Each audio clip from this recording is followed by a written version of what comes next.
One of the effective solutions against facing difficulties from the respiratory disease seems to be getting jabbed, as 2 doses of Pfizer or AstraZeneca vaccine offer up to 96% protection against hospitalization, according to the Office for National Statistics. Now, researchers have identified a new way that could help lower the length of being in hospital. A study published in the journal Lancet looked at the link between taking aspirin and COVID. Aspirin is a common painkiller used for treating all sorts of aches and pains. Most types are readily available in most pharmacies, shops and supermarkets. The new trial compared taking aspirin to usual care in patients hospitalized with COVID-19. Omicron, the initial symptoms seen in 89% of those infected with the strain, CDC report. Around 177 hospitals in the UK along with 2 hospitals located in Indonesia and 2 in Nepal took place in this study. The sample group that took aspirin was given the standard care plus 150 micrograms (mg) of the painkiller a day.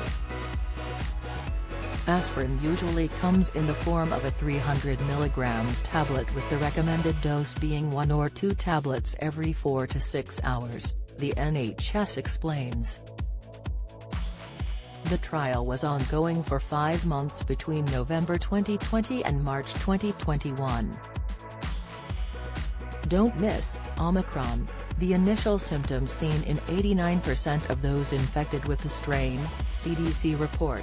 Informer vitamin D supplements, the bathroom habit that could mean you've taken too much. Informer, dementia breakthrough, the daily food to eat that strongly reduces the risk of decline. Informer, about 14,892 patients enrolled in the trial and were separated into 2 groups, the one taking aspirin and the other sticking to usual care. The aspirin group was hospitalized for a slightly shorter time, with an average of 8 days. The higher proportion was discharged from the hospital alive within 28 days. Taking aspirin was also linked to a lower risk of thrombotic events. Thrombosis describes when blood clots block your blood vessels. This can lead to various problems including a heart attack. COVID has been associated with higher rates of blood clots in people seriously ill from the virus. However, the new research pointing to the potential benefits of aspirin needs to be taken with a pinch of salt. The research team has also found there was no significant difference when it came to the need for mechanical ventilation, and 17% of the aspirin sample group died within 28 days. Aspirin was linked to an increase in major bleeding events as well.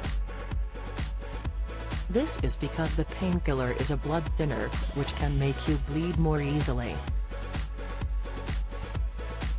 This may manifest as nosebleeds, bruising more easily, or bleeding taking longer to stop when you cut yourself, the NHS states. The main finding of this new study was a slight boost of being discharged alive within 28 days and a possible decrease in the hospitalization length.